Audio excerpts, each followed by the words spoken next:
What up? What up? It's your girl Super back with the Harvey recap. The Harvey special council meeting recap. Listen, I'm just here to report the news. I don't want no smoke with nobody. I'm just here to report the news. We're going to do a recap of the meeting that happened on Monday, special council meeting February the 2nd. I'm going to give my thoughts. But before we do that, as always, I want to thank all of my returning subscribers, all of my new subscribers. Thank you for tuning into this video. Please like, share, subscribe. All of the things are the things if you like this content. Over here on this channel, we like to do a lot of learning. So before we get into the actual recap, I want to go over and talk about a few things before we get into the recap.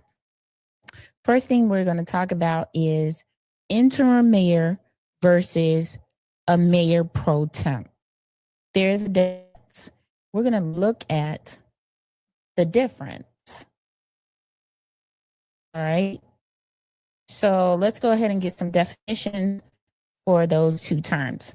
So an interim mayor typically fills a permanent vacancy for a longer fixed term until a new election possessing full mayoral authority and usually vacating their council seat. A mayor pro tem or pro tempore is a council member appointed to temporarily preside or act when the mayor is absent or disabled while retaining their council voting rights. So Shirley Drewinski is the mayor pro tem. She is the acting temporarily presiding mayor while they try to figure out who the interim mayor. The interim mayor will fill the permanent vacancy, meaning Clark had time left on his mayoral tenure. He was to be mayor from now until March or April of 2027. And so the interim mayor will step in as interim mayor from now until April of 2027 when there is an election, and they will have full mayoral powers, the power to hire, the power to fire, the power to replace. They'll have all of those powers to sign legal documents, business licenses, bank account checks, all of those things. So they'll be able to do that as interim mayor. But also as interim mayor, they'll have to give up their council seat. So whoever is voted from the alderman, that person will give up their aldermanic seat, and another alderman for that ward will have to be appointed, and they will be appointed by the interim mayor and asked to be approved by the board. And so let's look at, it says the role or scope. An interim mayor is a temporary replacement for the office itself. A mayor pro tem is a substitute for the person, the mayor, for a short duration. Authority. An interim mayor generally holds the full powers of the mayor. A mayor pro tem has limited powers, often just presiding over meetings, and may not hold full executive authority unless the mayor is permanently incapacitated. Council position. An interim mayor often must vacate their original council seat to take the new position. A mayor pro tem remains a council member and votes as such. Duration of interim implies a longer interim period until a special election or an election. Pro tem, for the time being, is a shorter specific absence. Mayor pro tem selected by the council, often on a rotating or annual basis, act as a chair in the mayor's absence, does not typically hold the mayor title permanently, just acts in that capacity. Interim mayor appointed to a full vacancy caused by resignation, death, or removal. Act as the executive leader until a successor is elected. Okay, now that we understand those terms, I have several questions just right there. So the last meeting that they had was, let's bring it up here. The last meeting before this meeting for Harvey was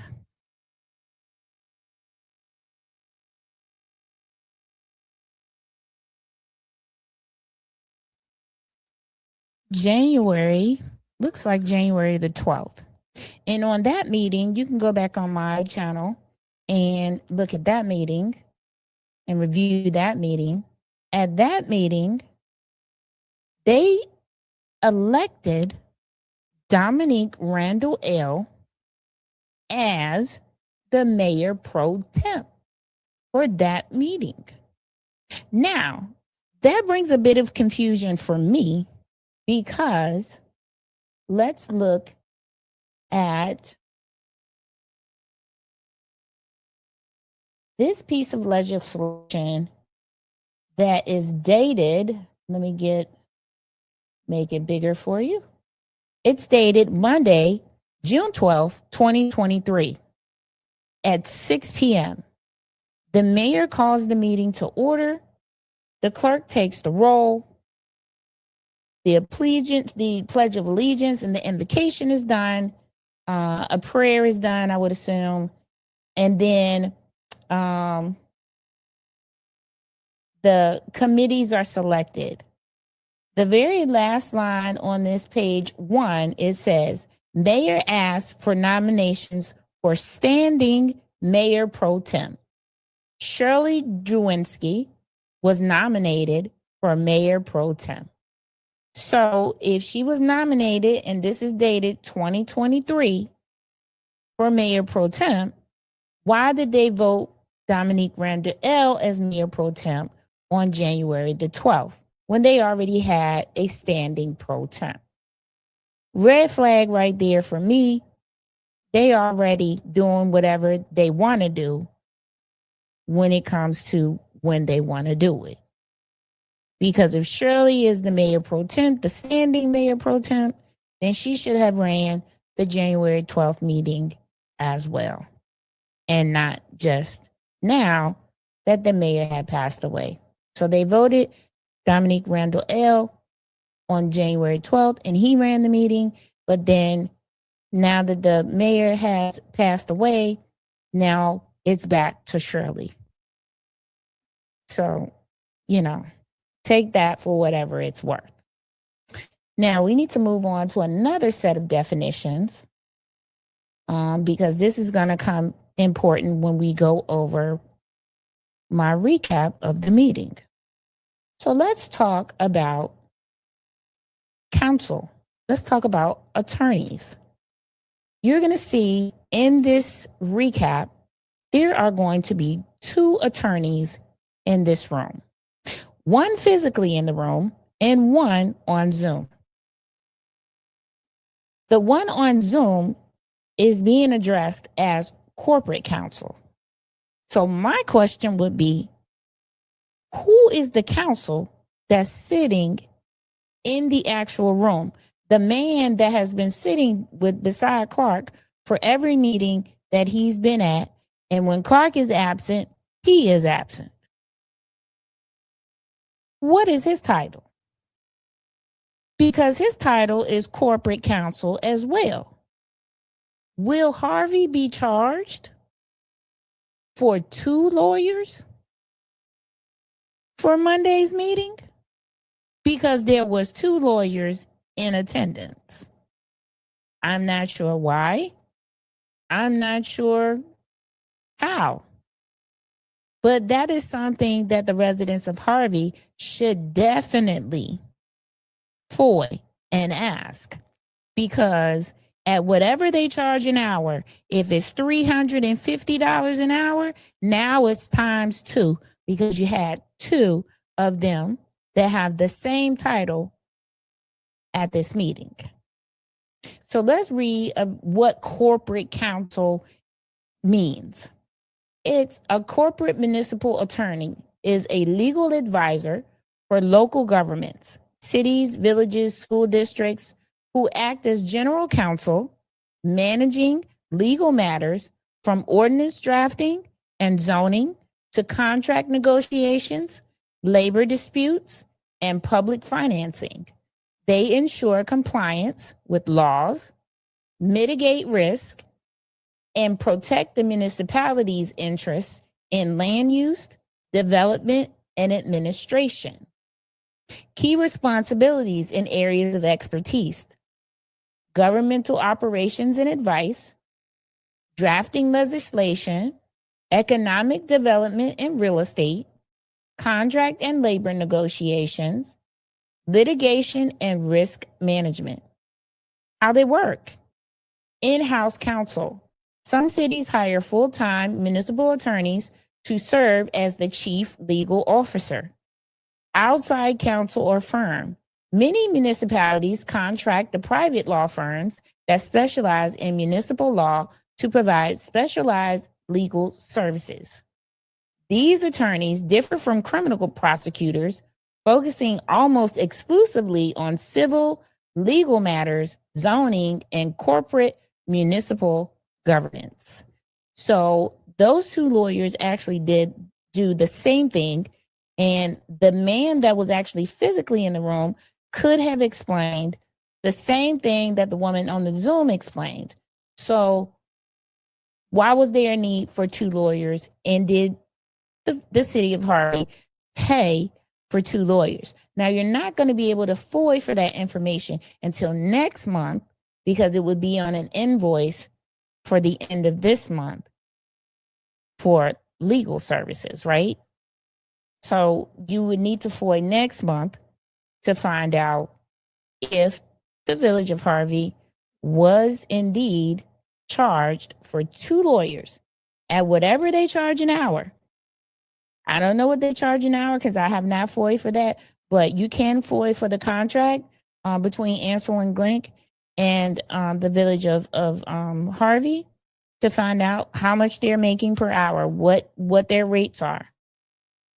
That's a stiff bill, especially if you're going to do times 2. This was a special meeting, a meeting outside of the regular meeting.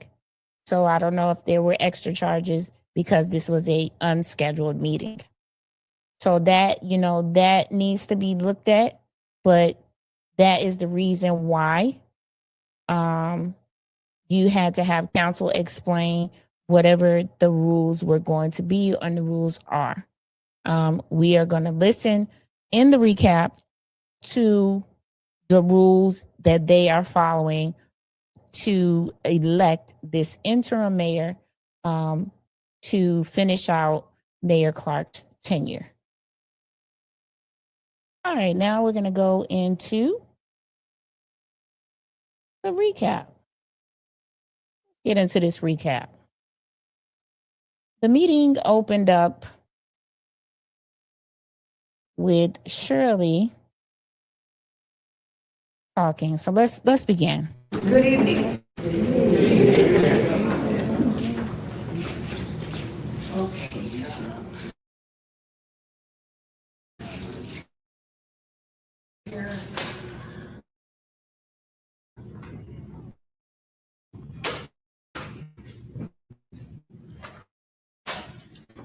My name is Shirley Derwin, and I am Mayor Pro Tem at the moment.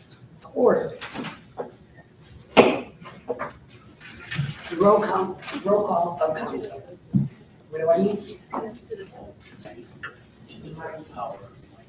Turn the power. I didn't think so. My voice usually projects very well, but I am, like everyone else, under the weather with these colds, so please bear with me. Now, in this video, it does not look like the room is packed, but the room is packed. There are over 100 people probably at this meeting, including media, all these cameras in the room, all these news personalities are in the room. People are standing. If you look to the left, where Tyrone Rogers is sitting, there's a glass door there. Outside of the glass door is a myriad of people standing outside of this glass door looking in. The door is open so they can hear, but there are people standing out there. There are people down in, this is a tri-level building. So there are people down in the basement, I'm just trying to get out of the cold, seeing if they'll ever be able to get into the meeting. And so I don't know why she thought her voice was going to project through all of that. But you would think that this board has been sitting with the mayor for, we won't say 8 years because all of them haven't been sitting there for 8 years, but we will say the better part of his tenure. So 3 to 4 years, some of them have been sitting there watching him facilitate these meetings, yet they still do not know how to facilitate the meeting. Now can everyone hear me? Okay, as long as everyone can hear me. If you can't hear me, just raise your hand up in the back. Okay, you can't hear me. Okay, how about now? Everyone? Okay, so we just called the meeting to order. This young lady right here walking in the front, this is Mayor Clark's daughter. From what I could gather, this is his daughter right here. And now I am going to ask the clerk to call a roll call. A moment of silence, please.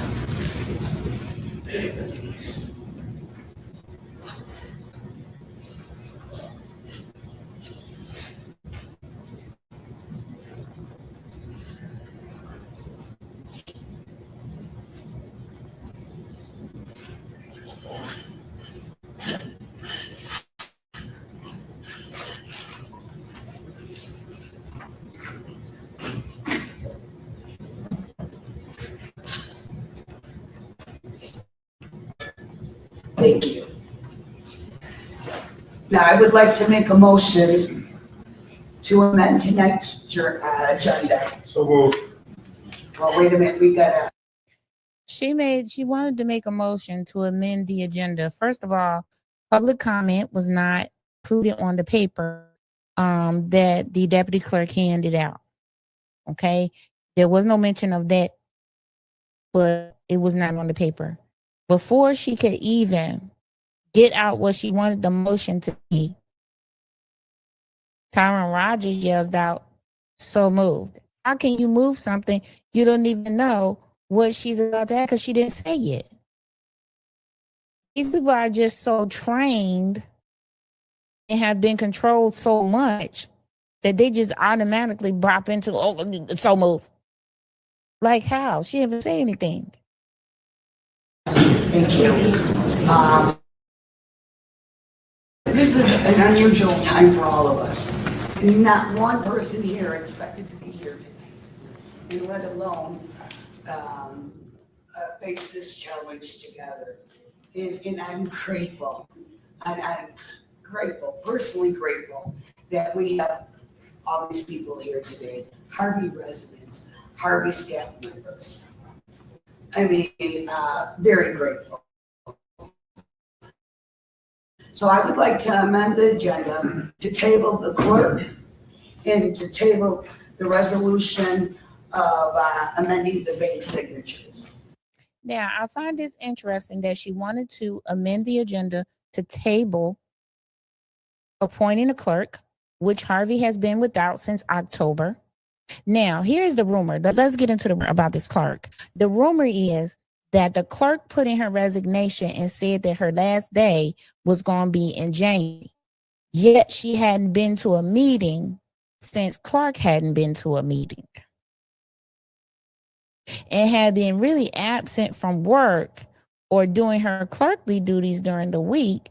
The day clerk had been taking care of those duties. But she put in a letter that said she was not going to, her last day was going to be in January 1, 2026, but she's been absent meetings since October.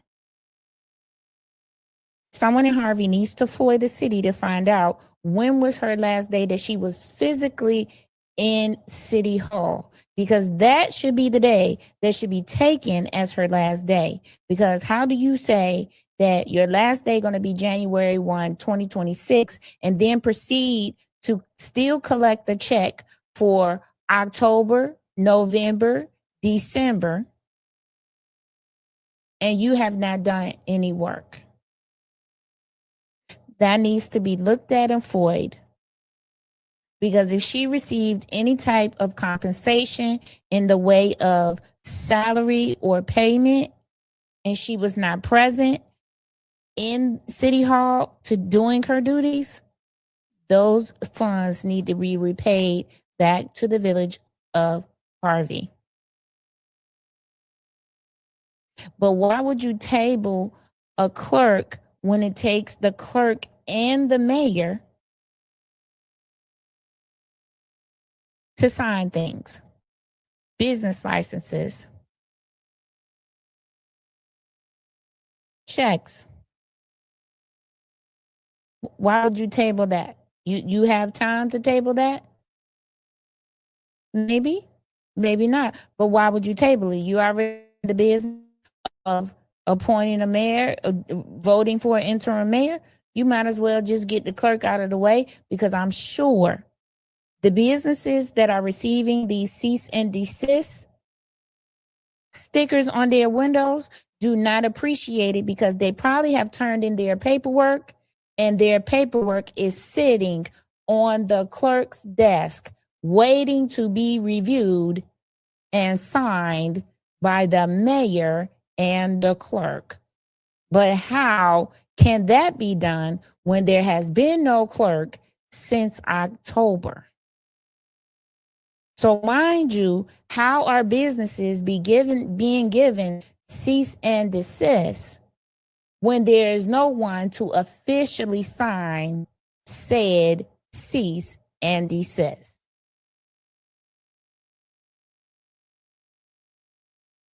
I do think we have time for that, and even though everything is time sensitive, and we all know that, but we have an opportunity to breathe.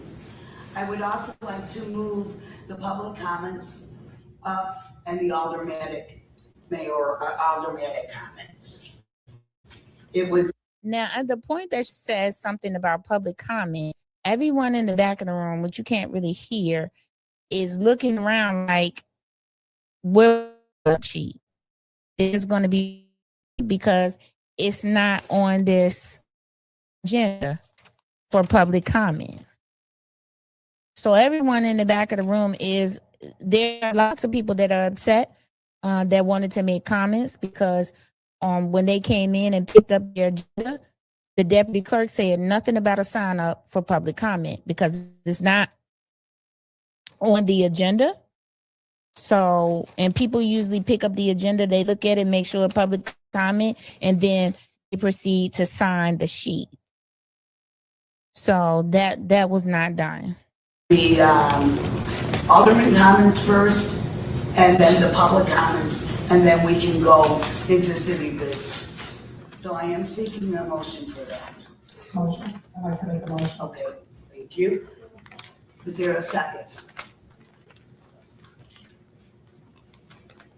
Second. Thank you. All in favor, say aye. Aye. Aye. All opposed? Hearing none? The ayes have it. Thank you.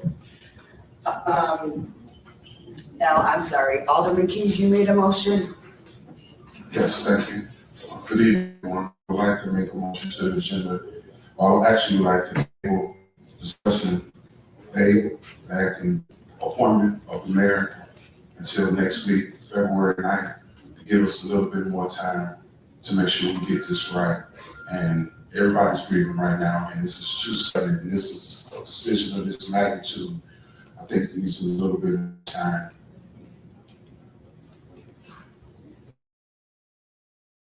Is there a second? Second. All in favor? Now, I think it's commendable that Alderman Keys, who is the alderman of the Ford, wanted to motion to table the vote. Give them enough time to probably about who they wanted to nominate individually so that they could think on their own who they wanted to nominate, who would be best for the position, thinking about all of the things that need to be addressed, who is properly equipped to sit in that seat. I think it's commendable to ask for that time. If you have time to pick a clerk and you think you got time for that, then you have time for this, because the regular meeting is on February the 9th. So, which you still will have because it's scheduled for February 9th, which they still will be having. So they had enough time. I think it was good to call this special meeting to acknowledge the former mayor and to let the residents and the city know the aldermen are doing their due diligence and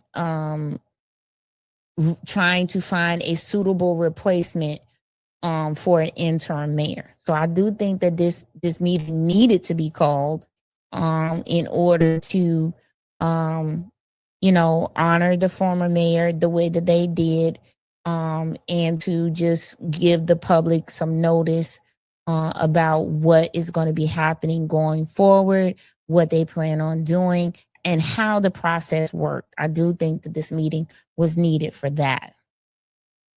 But it is, I felt like it was, they should have passed this motion to table this, to give them some time to think about this. Harvey was declared a distressed city by the former mayor. So there's a lot of work in Harvey and a lot of decisions that have to be made. And whoever sits in that seat, people are going to agree with some of the decisions. They're going to disagree with, other decisions that are made. But whoever that person is has to be able to stand under that pressure. Being a mayor is stressful. It is a stress-filled job. And if you have an illness that says you cannot be under stress, you should not be in politics. You should not be in any position of leadership, because it is a stressful position. Having to work with people that you don't necessarily get along with and don't necessarily like you all the time, you don't agree all the time, it's a stressful job. Very stressful job. Aye. All opposed? Look at how they voted. When she said all in favor, you say aye. When she said any opposed, you're supposed to say nay. If you oppose, you say nay, not aye. Fix it, Jesus. The nays have it.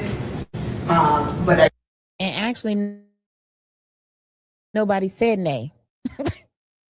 The ayes had it because they all said aye. I welcome your suggestion. Thank you.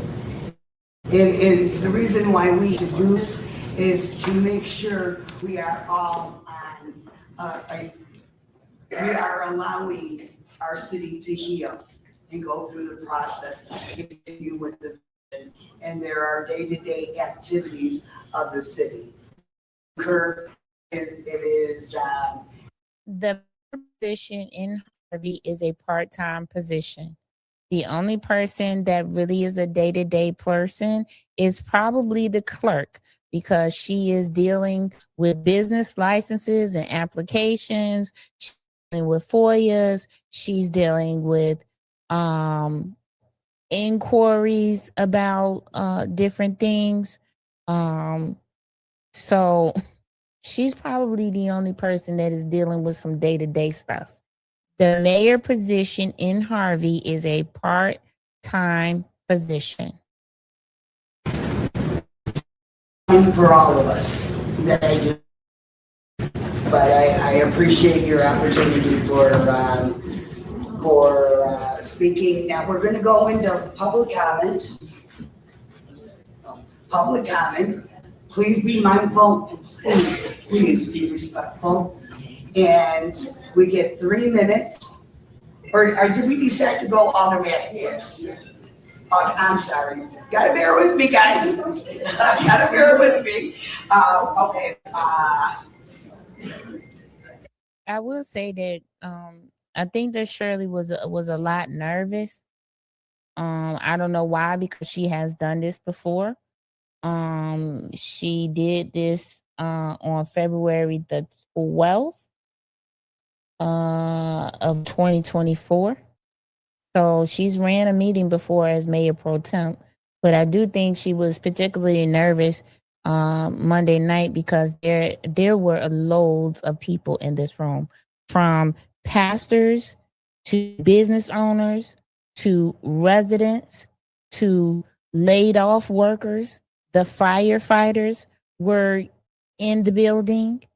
So there were a lot of people there. Deputy Clerk, can you please call out the order?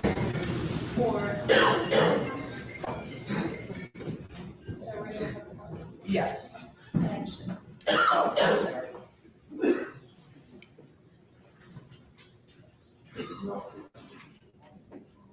First up will be Brian and Wilson. Oh, no. I'm sorry. All of you first. I'm sorry.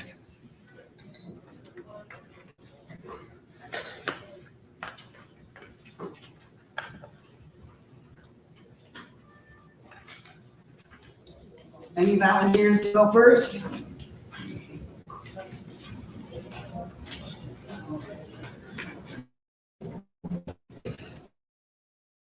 Okay, I'm sorry, what? I'm back. Okay, please, Alderman Tyrone. All right. Good evening, everybody. It's so glad to sit at the house, even I think even in this cold weather. And it brings, I come to you all this evening with a heavy heart, okay, because I lost my mayor and I also lost my friend. And Mayor Clark and myself, we were friends long before either one of us got involved in local government and politics.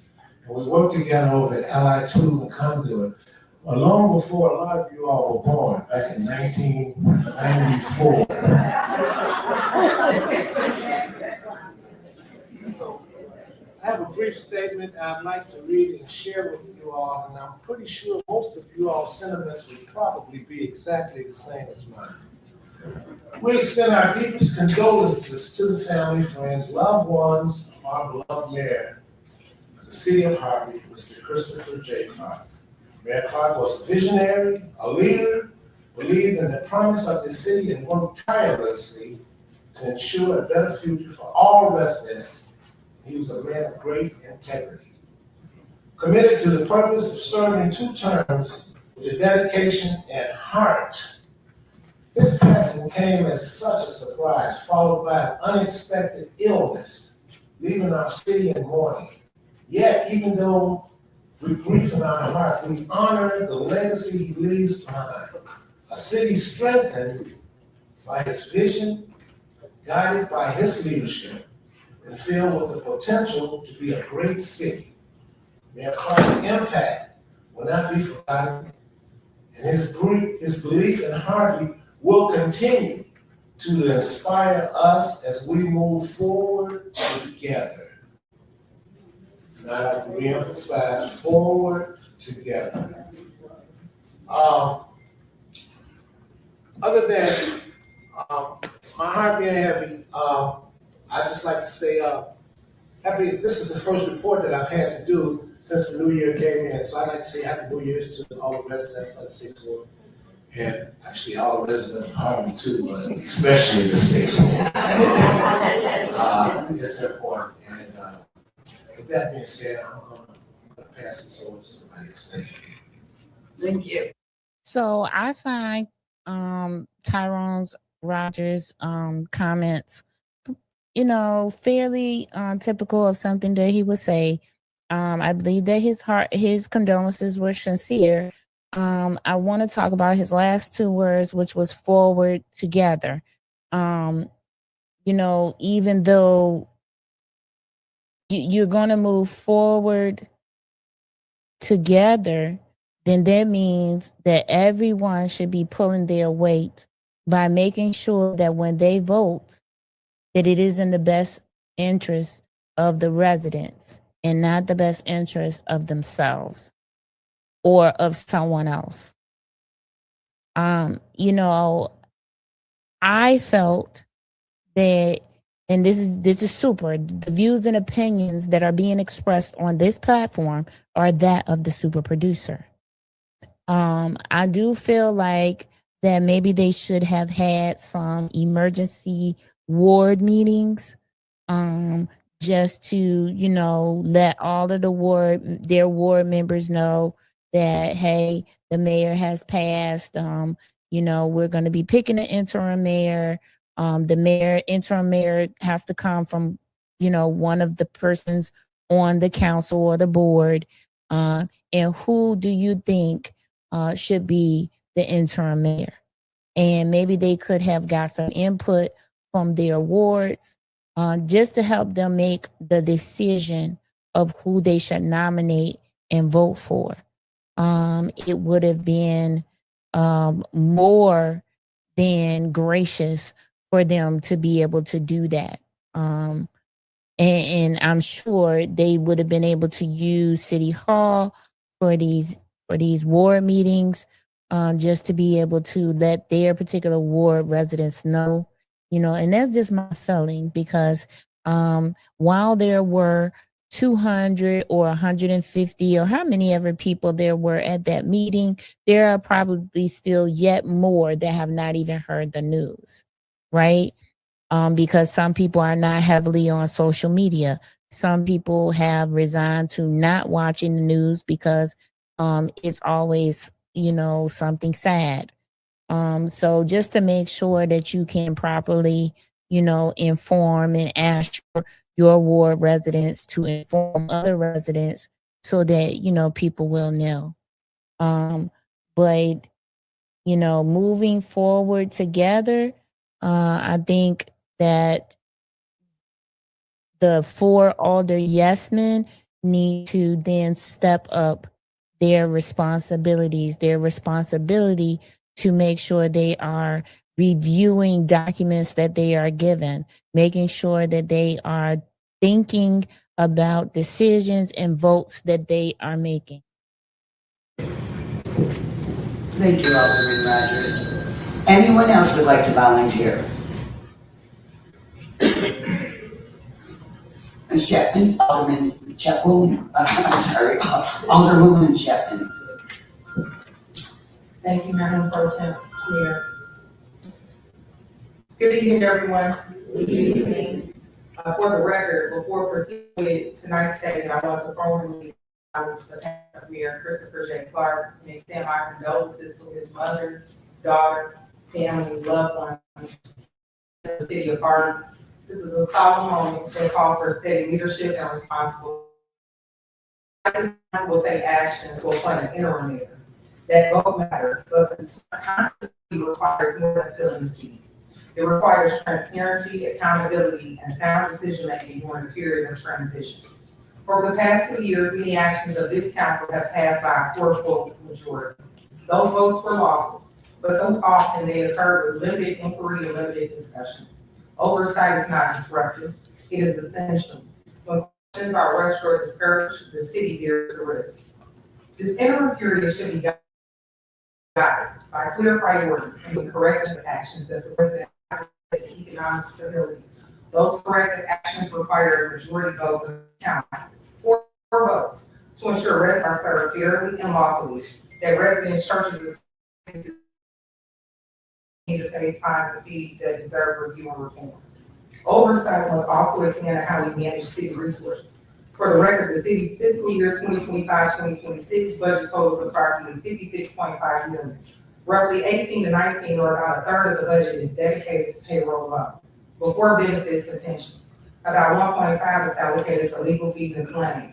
With so much of our budget already committed, careful oversight is not optional, it is necessary.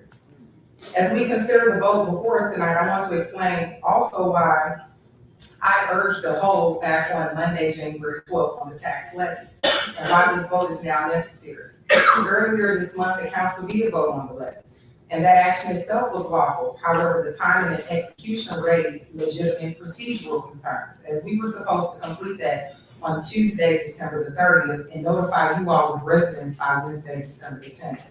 Best practice is to complete the levy, which we've done, so it can be executed, but we certainly have to do it in order, and that is with a mayor, an interim mayor, as well as a clerk. While there's no statutory extension, the Cook County clerk typically allows a limited administrative grace period of approximately 10 to 20 days after the 31st. That window is an accommodation, not a legal right. These circumstances underscore the need for real-time legal guidance. Council relies on corporate counsel during high-risk actions, and when that guidance is not clearly provided, it creates unnecessary exposure for the city. Corporate counsel needs you fully on board with the entirety of the city council. I want to be clear, my personal position is not here. I want to be elected by the people, not selected by my peers, and I'm hopeful for meaningful change as we move forward in the city of Harvey. Thank you. Now, for me, Alderwoman Chapman does what she always does. She speaks facts. She speaks procedures and policies. One thing she brought up was that at their last meeting, they passed a levy and a tax and a budget without the mayor or a clerk, which should not have been done, because those two people are essential to signing off on these things, and it speaks to proper procedure that the elected official should be in the meeting where things are carried out. And so she spoke to that. I heard somebody in the back of the room say, "Oh, she's been the opposition to the mayor." No, she's asked questions when she should have for her ward, I feel. She's brought up procedures and best practices when she should have, but other than that, she's done her duty and voted. She voted no when she felt like she should vote no. She's voted yes when she felt like she should vote yes. She's abstained when she's had to, and she's explained herself of why she's done all of those things. People are saying she's the opposition. Yes, she's the only one that has been arrested 4 times. I don't see how you're the opposition and you're the one steady losing and going to jail for the residents for asking a question, which all of the elected officials should be doing of the governing body. You should be asking questions where questions are necessary. So I don't think she's doing anything outside of what an alderperson should be doing. Opposition, no. Things to be correct, procedurally done, to be transparent and responsible to the voting body. Yes, and what she should do.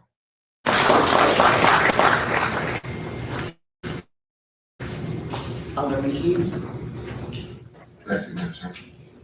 I also want you to take note at this time that the meeting started at 6. At 6, and the alderman of the 5th ward is absent.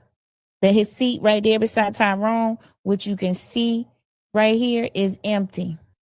So he is not there. We are already probably 30 or so minutes into the meeting, and he is not there. Good evening, everyone. This is an historic moment right here. I know everybody's going through a lot of things are going through everybody's minds. But I want to first offer my condolences to the family, the friends, and the residents that knew Mayor Clark. Although we didn't see eye to eye some of the time, it wasn't all of the time. I consider 60% of the time we agree, 40% ain't bad.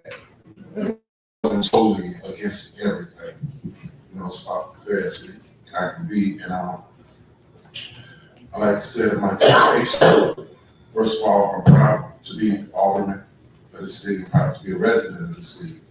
If I could take it up a notch, I would gladly take it. My dedication doesn't change who I've been, and I will always be dedicated. What I can say about myself is that I care and I'm fair. When it comes to the examples that we set, when I look at Alderwoman Chapman, Alderwoman Dwinsky, Alderwoman Talladega Smith, Alderwoman Tyler Rogers, Alderman Manuel, I see them as a person, but when I see them, I see their residents, like I see the people out here. So when the level of respect has to change, because if you don't respect me, you don't respect the people that voted me in. That's why I know for a fact that regardless of the situation of the mayor, I still look at the fact that he was voted in. So we always have to do that. If we have that mentality that we're not gonna put nobody down, first of all, we gotta learn to respect each other's opinions.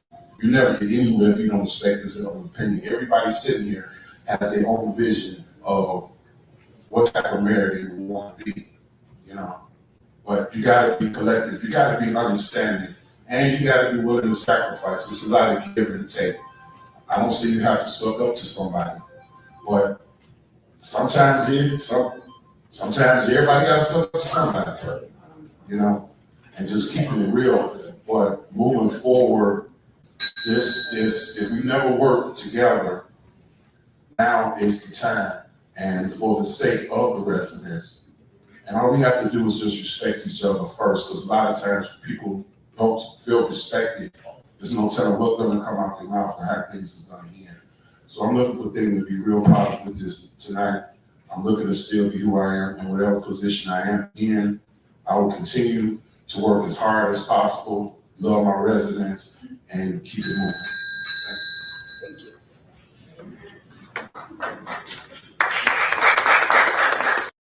Now, that was the alderman of the 4th Ward, Tracy Keys. I think that his comments are usually always everyone focused, not just his ward. I don't agree with everybody got to suck up to somebody, because that's not true.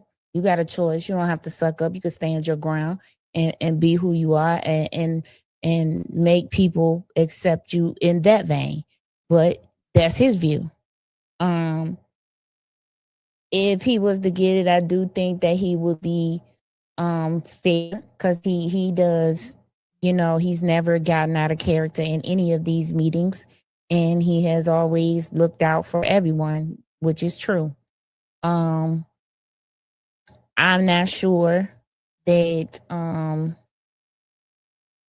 some of the things that you got to face in this seat, maybe budgets, you know, fiscally may be a little off for him. But I think he can navigate it. You know, I think he can navigate it, but, you know, not sure that he would be the best choice. He would be a good choice, but I'm not sure he would be the best choice. And that's my personal opinion. Alderwoman Smith. Good evening, everyone. I will touch on some things about respect, not only for each other, but the community as a whole, for others, everyone who has their own opinion, and dislikes and likes it. But I first want to give my sincere condolences that goes out to Mayor Clark's family for their great loss. Christopher Clark was not only my mayor, he was also a good friend. Anyone who genuinely knew our mayor, knew he had a passion and love for the city of Harvey. There's nothing he wouldn't do to help you or give you as a friend or a stranger. Anyone who actually knew Mayor Clark knew him as someone who took pride in his work and did it with dignity, class, and high integrity. His hard work and dedication to the city of Harvey was never acknowledged by some of us. I'd like to address what I have as being so disturbing since the loss of our mayor. The condolences presented from those who played a major part in passing on my mayor.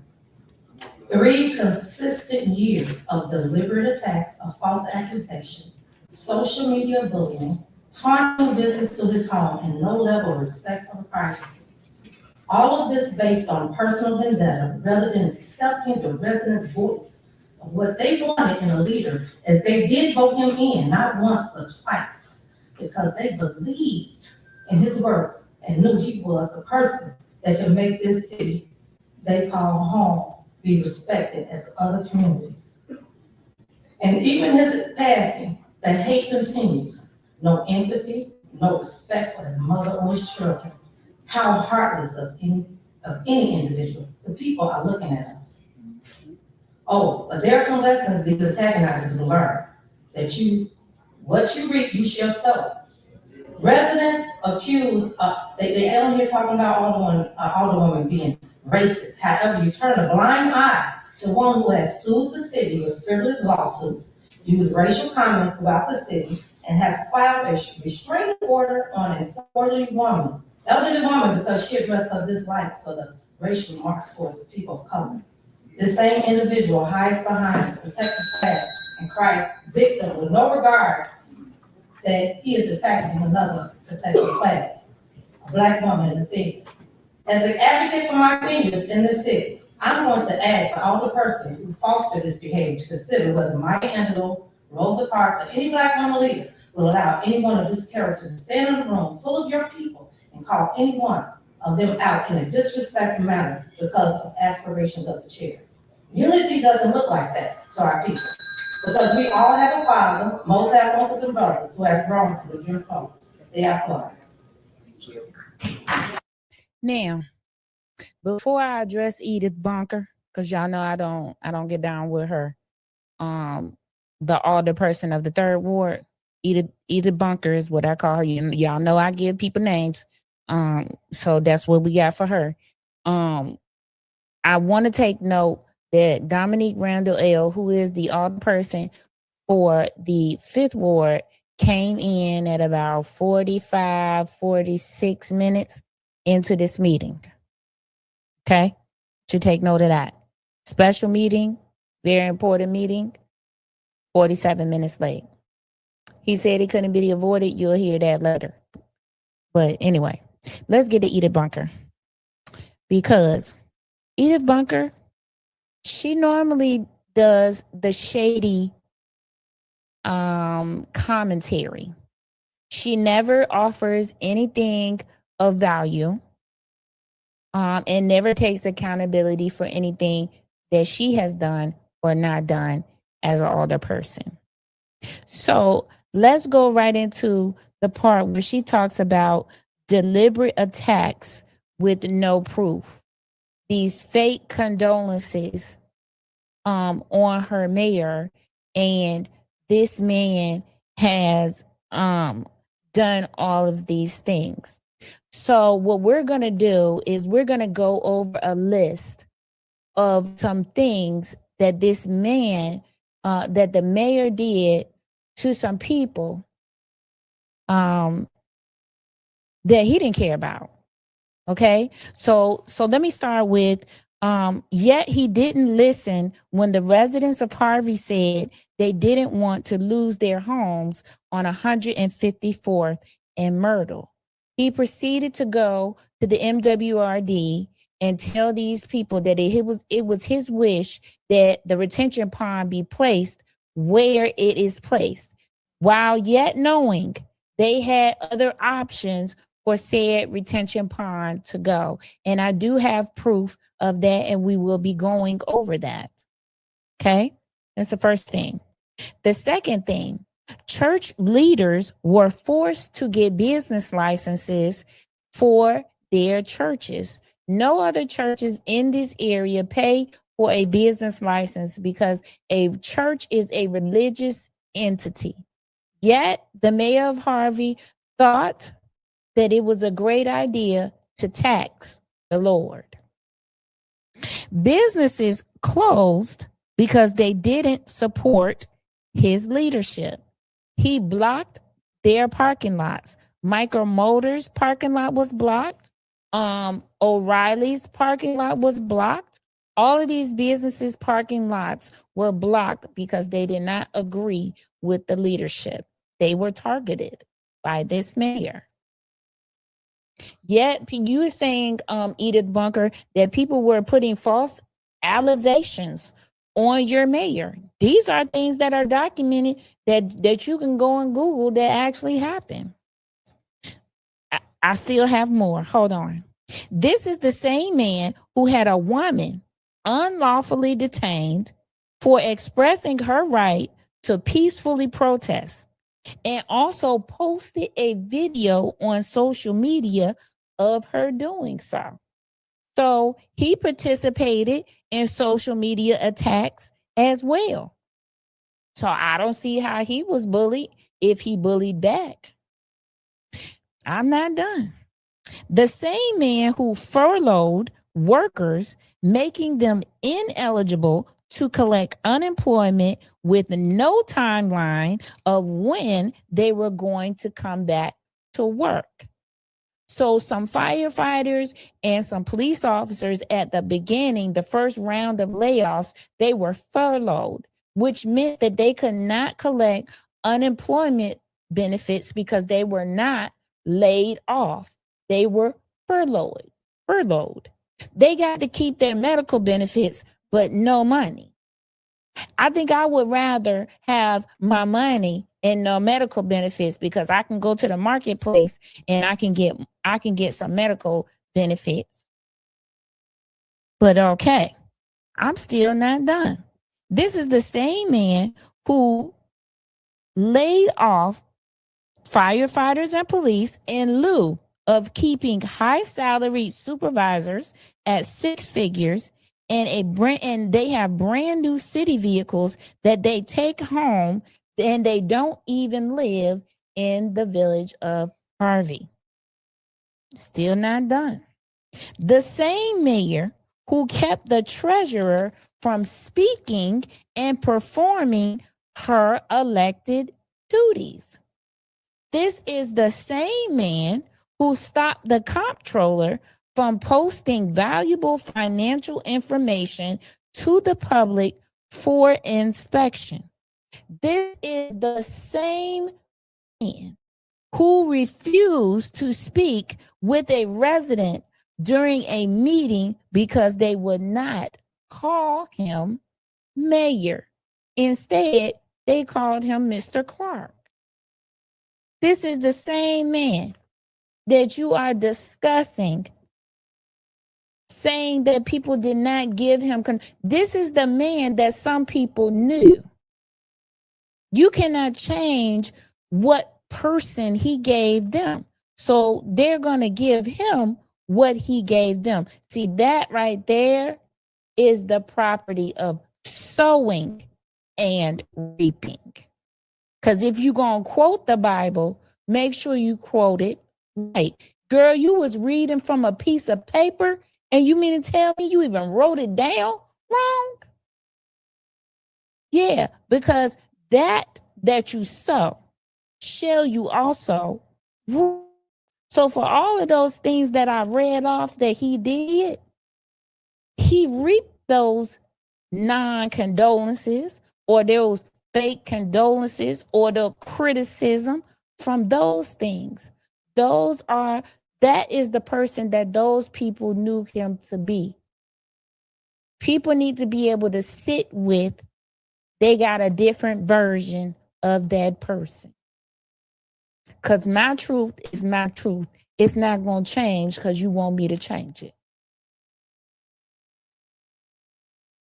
And lessons Let's talk about lessons. My condolences to the mayor's family, to his mother, and to his daughter.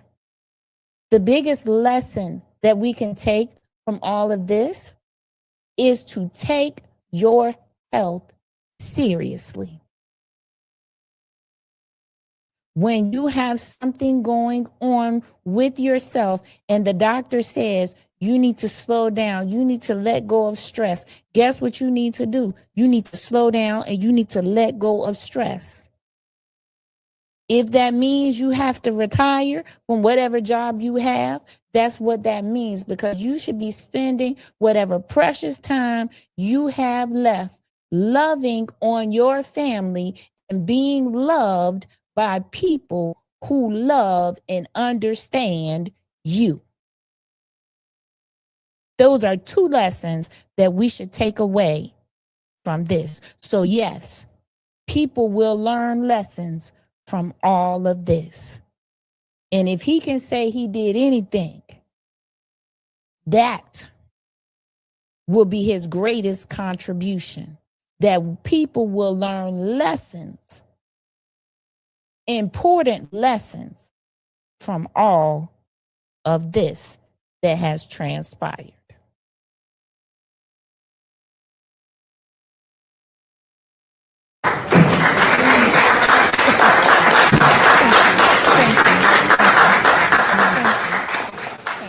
I need to ask for a 3-minute recess.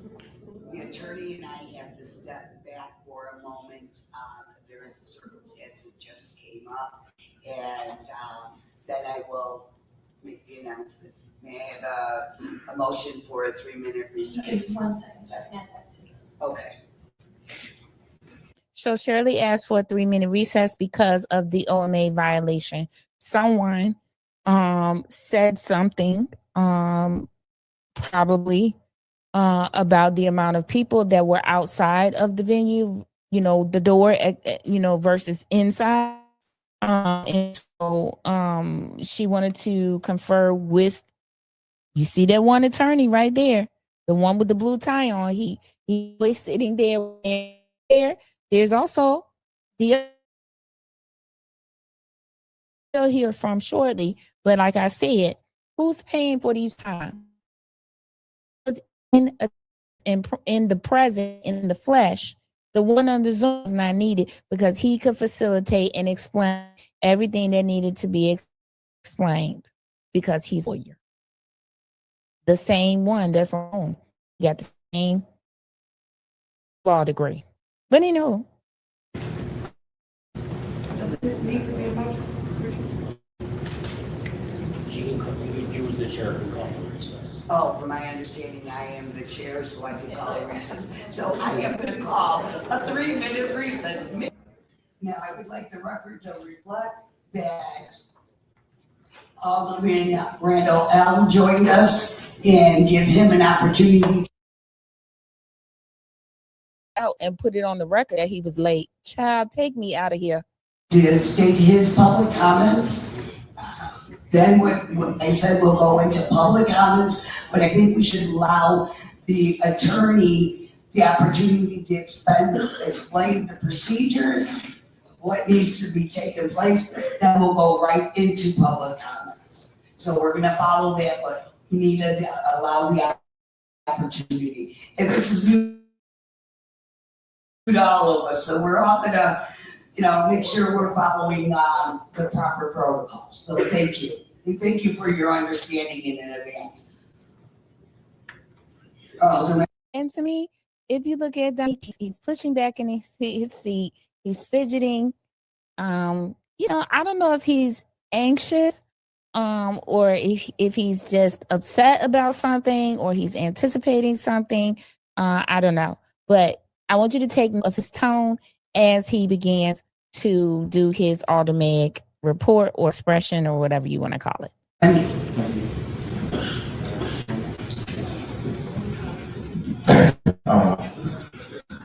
First of all, thank you. Thank you to the residents in the city of Harvey. Please excuse my tardiness. Unfortunately, couldn't wait. but I want to say one thing. Now's the time for one. But this time is very sensitive to us all.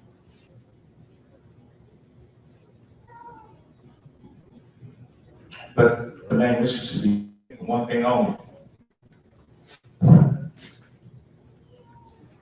Let's all stand together, in words, but in deed. It's not about you or I. It's about us. It's not about personal agendas. It's about what's best. Those that believe in us, the sense of hope that we all will lean upon and stand upon. The hope has not left us. The vision is still upon us. And now is the time to represent it once again, not just in word, but in deed. What will we do now? It's not what's done to you, but how you respond. Everything that we need, we already have. And everything that we need to hear is already been said. Now is the time to use that and really put it to work. Whether you believe what I'm about to say is true or not, it's regardless of the fact. Some people are here to see what we do. Will we fail or will we succeed? What do you see in front of you? Look to your left and to your right. Are we a community or are we just a city? Are we a community? Wall that says we were incorporated in 1891. Well, I'm here to tell you we're more than that. And we are is what we make us to be tomorrow. Many of us have spent a lot of time trying to make that come true. And we lost something important to us all. I don't care who you are or where you come from. But I'm going to tell you this day, I said on one thing that will ever remain true within me. We don't need 4, we need 6. We don't need one war, we need all 6. Because the vision that's truly true within all of us is that it takes everybody to make it come true what Clark stands for. Now listen, Dominique Randall, he said some very important things, and he also asked some very important questions. The first question was, what will we do now? I thought that was an interesting question. Was he really asking us? Or was he asking the board? The second question he asked was, will we fail or will we succeed? I'm going to ask you again, was he asking us or was he asking the board? The next thing he said was, are we a community or are we just a city? Then he said, we don't need 4, we need 6. I found that to be interesting because the 4 have solidly been voting against the 2. But now Rounded L says, we don't need 4, we need 6. Now, I find all of these questions that he's asking interesting. You're going to find out, as we go further, towards the end, what happens. At this point, for me, I felt like, did Dominique Randall L just flip? Did he just step outside of the Alder yes men when he said we don't need 4, we need 6? Out of the questions that he asked, will we fail or will we succeed? Did it sound like to me and you that he wants to start working with the other 2? I mean, these are our questions because I feel like there was a group chat that we are not a part of and that the other 2 are not a part of, where they were told, vote Shirley. This is what we're doing. This is what we've been told to do. This is now we just got to execute the plan. Vote Shirley. And I feel like, as you're going to see as we get to the voting part of this video, that Randall said, F Shirley.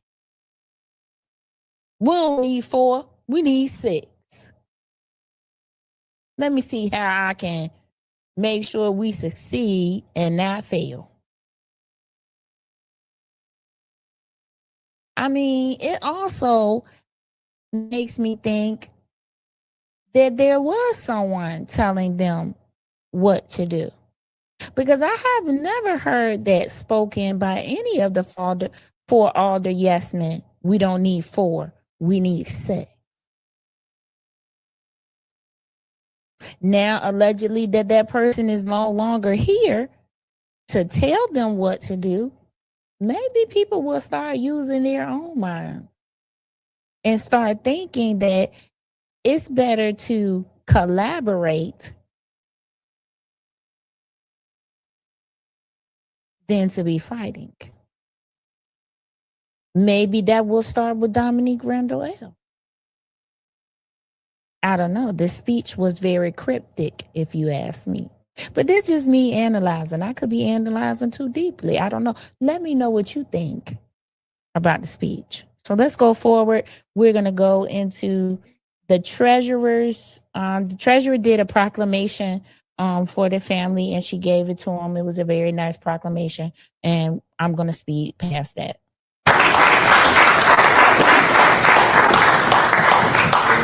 Thank you. Thank you. Welcome back to the point.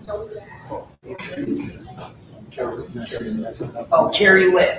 Carrie Lynn, can you hear us? Now, this is the second lawyer, okay? She is up on the Zoom on the screen. I don't know why she had to speak when there's a lawyer in the room. Why are you paying a lawyer in the room if he cannot express to you what the rules are? I can. Hello, everybody. Hello, everyone. Can you hear Carrie Lynn? She is the corporate counsel. Thank you. So I wanted to review the procedures that we need to follow in order to appoint an acting mayor. Now, when they say corporate counsel, I don't know if she's meaning she's the chief counsel over the city of Harvey account, and thus she was facilitating, telling you how this vote was supposed to go. Well, in that case, she could have just facilitated the whole meeting because she's the chief counsel. She knows the same things the man sitting in that seat do. So again, someone needs to FOI and see if the village of Harvey paid 2 lawyers for that meeting on Monday. That's a big deal. First of all, as you know, Alderwoman Drewinski is the mayor pro tem. So until there is an acting mayor elected by a majority of the corporate authorities, then she will continue to serve in those roles. So the municipal code provides that you have to elect an acting mayor, and you have to elect that from among the existing members of the city council. So what you would do is someone will make a motion to appoint Alderman X, and if there's a second to that, there will be a vote on it. We'll have to do that process until somebody gets 4 votes.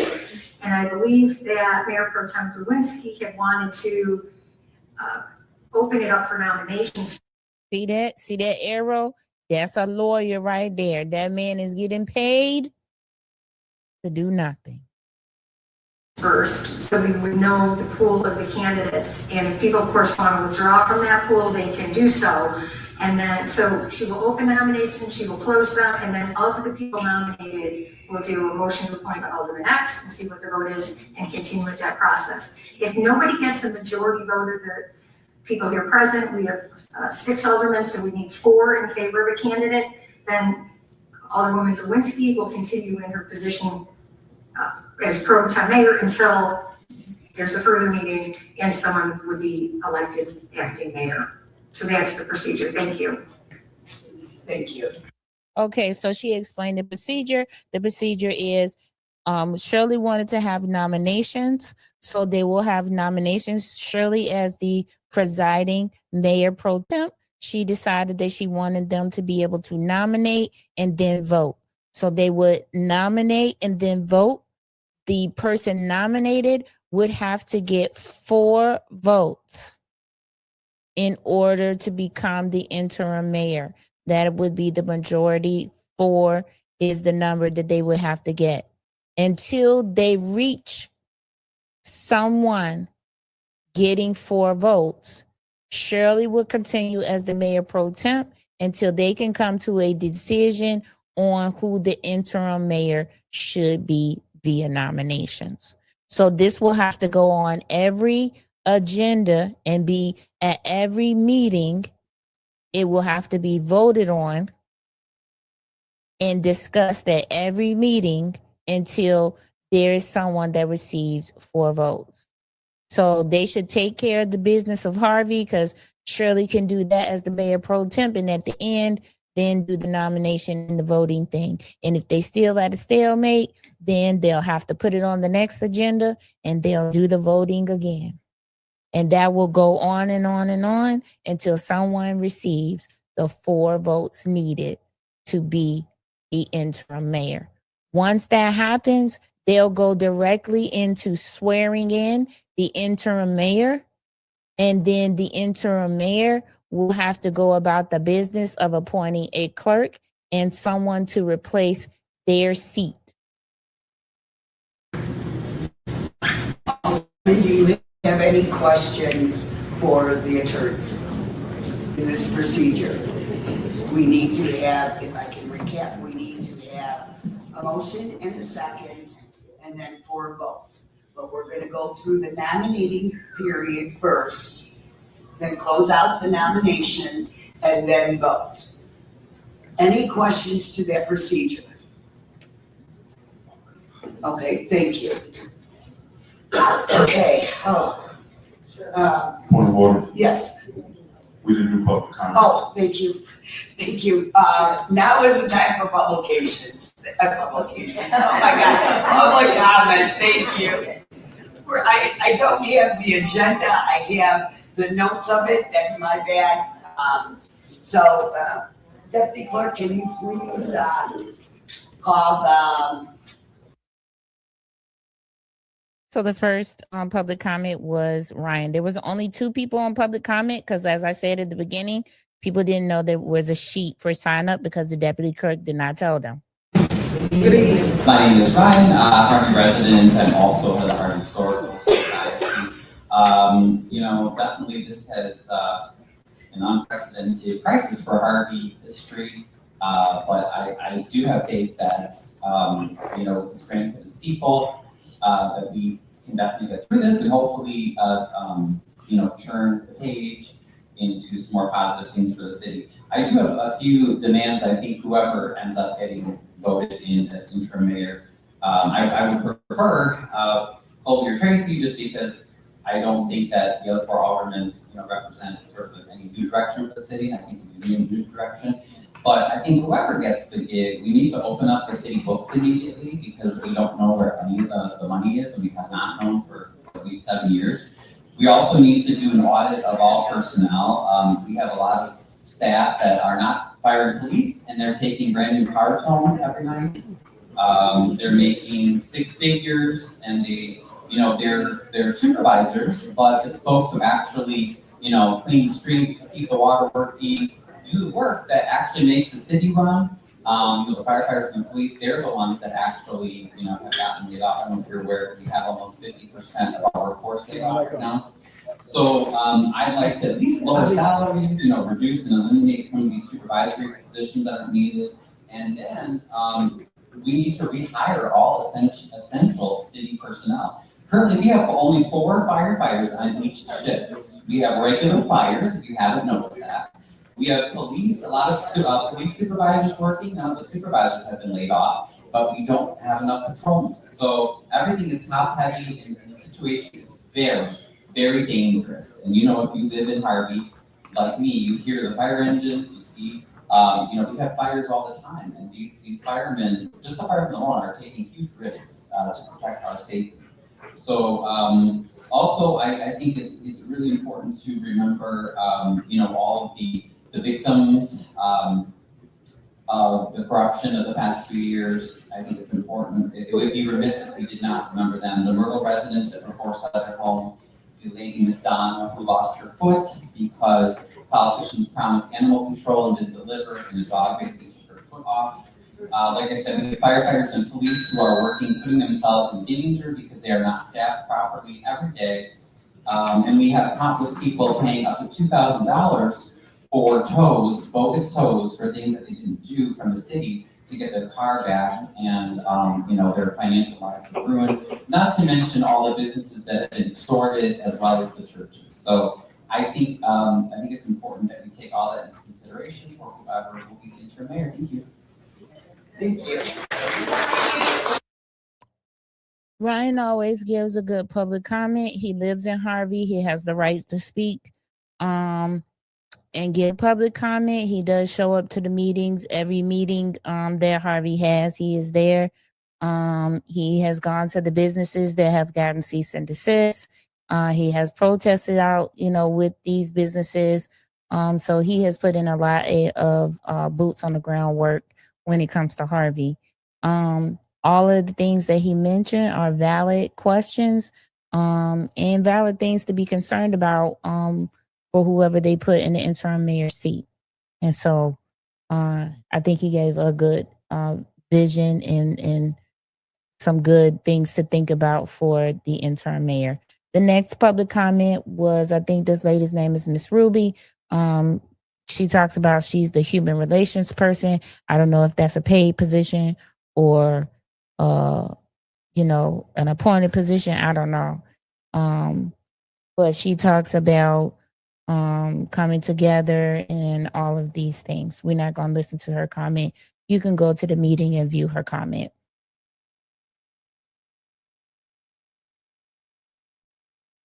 Or motions for the mayor, acting mayor. Is there any motions out there?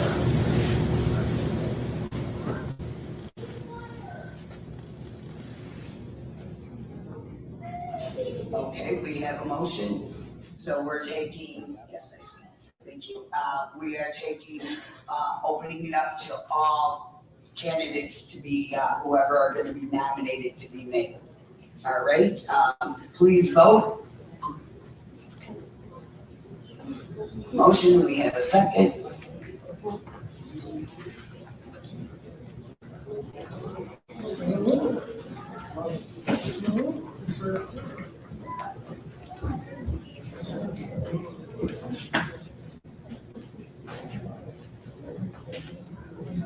Okay, they took a motion so that they could open up nominations. She didn't explain that, but that's what they did. We're making a motion now to who do we want to serve as the next remaining of this term. Point of information, Yes.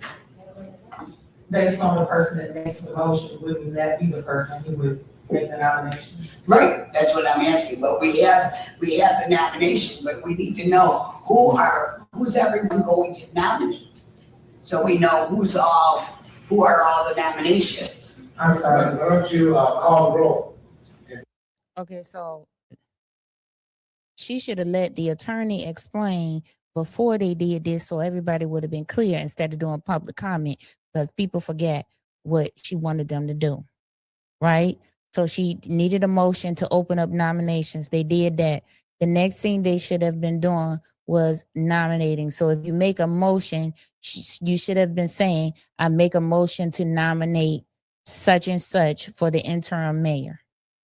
And then you would need somebody to second your nomination. And then you move on. So that's what Alderman Chapman is saying. Whoever makes the motion have to make the nomination. So if you make the motion, you got to say your nomination. Yeah, we can go down the road. You know what's probably best is if you just, you make your, Okay, make your nominations on who you want to be a candidate. Let's keep that simple.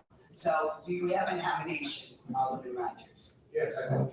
Okay, would you please state your nomination? My nomination would be First Ward Alderwoman Shirley Drew-Winsky. Is there a second? Okay, now, So Tyrone Rogers made the nomination for Shirley Drewinski, and the third ward alderperson, Edith Bunker, she seconded. That's how it's supposed to go. If you make the nomination, you say if you make the motion, you have to say your nomination. I motion that, and then somebody second. are there any other nominations?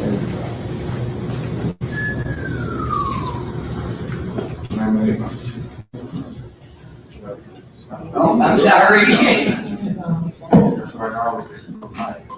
No, mine did last time. I nominate myself.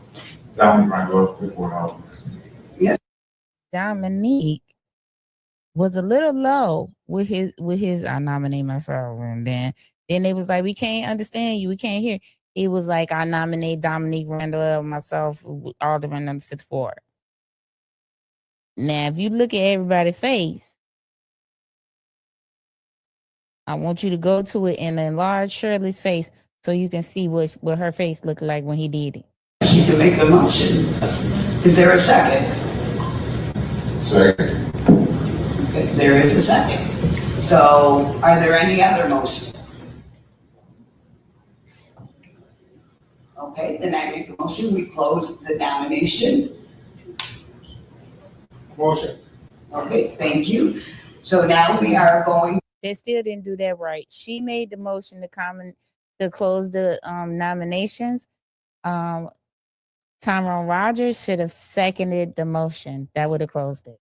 To vote for Alderman Drewinski to be the acting mayor to fill out this term until April of 2027. Please vote. you need a second, you need a second. I did, we got it. So you have a motion to not appoint you to the mayor's seat, and then now you have a second of that. Right, we did. Okay, I was making sure. And then Alderman Randall made a motion to appoint himself, and then Alderman Keys made the motion to second that. Okay, so which motion are you voting on then? Right, that's fine.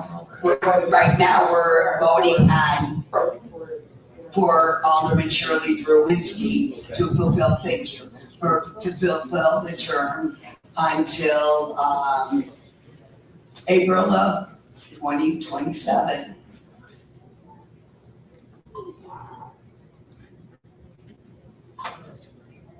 No, we have a motion out there, we're voting.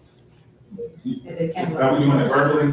Can we just make it verbal? Because this is getting real. Yeah, this is, It's can we do right that? Actually, these are. Yeah. Okay, let's, Yeah, yeah, we're, modern technique, Clerk, can you call the roll? Dominique Randall had an epiphany. This is probably his best one yet. He said, let's just do, it vocally because this computer thing is in the way, which tells you right there they didn't even need the fancy computer system, which I don't know costs how many tens of thousands of dollars. But anyway. yes. So the motion out there is to, we're voting now. We already had the motion, we already seconded to have Shirley Drewinski fulfill the term as acting mayor until April of 2027. So we're gonna call out Alderman Keys. Oh, the clerk does that? Yeah, clerk call. Oh, sorry. We had a motion by the sixth and a second by the third. No. I'm sorry, this is more complicated. What she was trying to, She don't even understand. Now look at this. Look at this. Look at this. The clerk is correct. You had a motion by the sixth, seconded by the third. Now they are to vote. She's gonna call the roll. trying to do. By the sixth, Right. the second, by the She's third. right. By the third. And now we're calling the roll. Now we're calling the roll. Yes. They have been in chaos and dysfunction so much that they can't even recognize when things are going correctly. Fix it, Jesus. One group six. Alderperson Carter, Yes. Alderperson Randall, No. The way he said no took me out. Now. Alderperson Tracy Key, No. Alderperson Talani Smith, Yes. Alderperson Chapman, No. Alderperson Shirley Driggs. Yes. That is a split vote, 3-3. Okay, thank you. Okay, now the motion, there was a first and a second to have Alderman Randall L. fulfill the term until April 2027. There is a motion. Deputy Clerk, may you please call the roll? Alderperson Jerlinski, No. Alderperson Chapman, Yes. Alderperson Smith, No. Alderperson Key, Yes. Alderperson Randall, Yes. Alderperson Rogers. No. The vote is split 3-3. So it is a split vote. There is still no decision. I know that Dominique Randall look at him looking at Tyrone Rogers like, now you know goodness well my foster daddy wanted me to be the interim mayor. Stop playing with me. That's how he looked. Look at him looking at Tyrone, Tyrone looking at him. Y'all know that TikTok that say, and he looked at me, and I looked at him, and he looked at me. Listen, look at it right there. Look at it playing out right there. Tyrone looking like, boy, you know you read that text message. Randall said, my foster daddy ain't want no parts of that. I'm not with it. The only good thing about this was that Tracy Keys wanted to table this decision anyway until the next meeting, and he got that. He got it anyway. And that was a good thing because as you can see, they're not even together on who should be interim mayor. They needed time to think about it. Still, they still didn't realize that they needed time to think about it. At the end of this meeting, you can go and watch it. Shirley makes a plea. She tells everyone in the audience that she has over 3 decades of public service. Ma'am, it seems like to me you part of the problem and not really part of the solution. Because if you sat in that seat for 3 decades and we now at the portion where we are filing to be a distressed city, you don't look like part of the solution. You look like part of the problem. I'm not sure that I would have used that as some type of reason that people should vote for me. 3 decades. Think about what you're saying. You've been in that seat 3 decades. And this is what Harvey looks like with over 5,000 abandoned homes. Businesses closing and leaving. Businesses being issued cease and desist for alleged non-business license payments. Seems like you are part of the problem. and not the solution.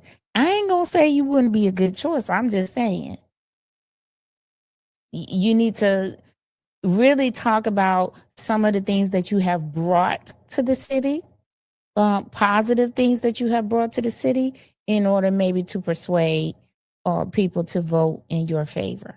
That might help you better.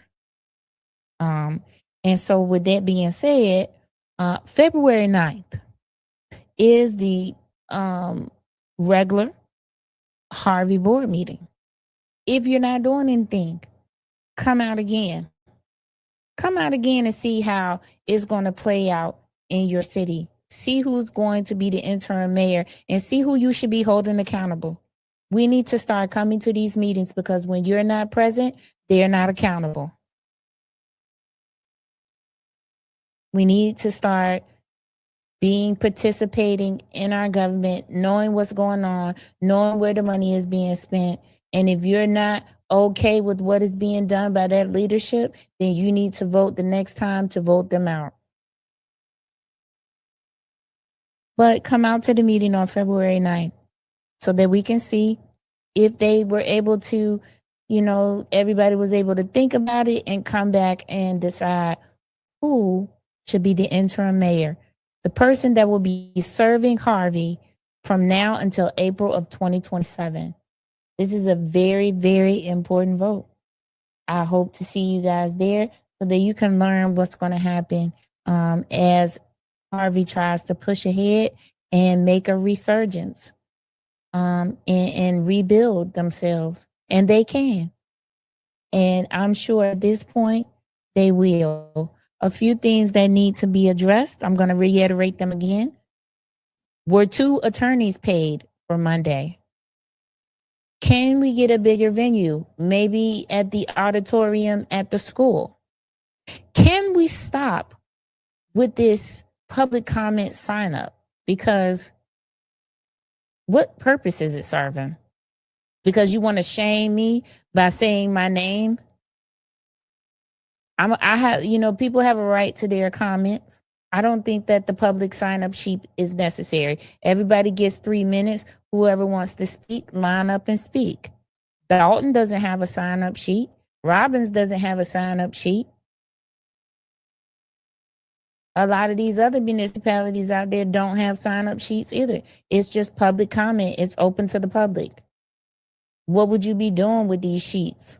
Why do you need to know people's government names? Are you receiving grants based on the number of people that make public comment? I don't think so. So if not, that's not needed. Public comment put on the agenda. If you want to make a public comment, come up and address the body. You have 3 minutes. Be respectful and in order. That's it. Yeah. So maybe we can have meetings at the auditorium at the school, at least until till we're through this portion of finding out who's going to be the interim mayor. There's going to be lots of traffic to these meetings until then. And what was the other thing that I wanted to ask about? I think I covered it. So I hope to see you guys out there. And it would be nice to see your neighbors out there, speak to your neighbors. There was a lot of camaraderie. There were a lot of people hugging. A lot of people saying, well, I ain't seen you in a while. Hey, I love those type of things. It's like a family reunion. Come out to the Harvey meeting, talk with your neighbors, see your neighbors. Oh, I know the other thing. These cameras, the cameras that were at the mayor's house and at Senator Harris's house, can those cameras now be removed and placed somewhere that they're needed, where there's high crime or, something of that nature, like red lights being run or stop signs being run or something of that nature? Can we get those cameras put to better use now? That's a lot of money. Can we get that? Okay. Well, that's all I got. That's all I'm asking for. Thank y'all for watching this video. Like, share, subscribe, and leave me your comments.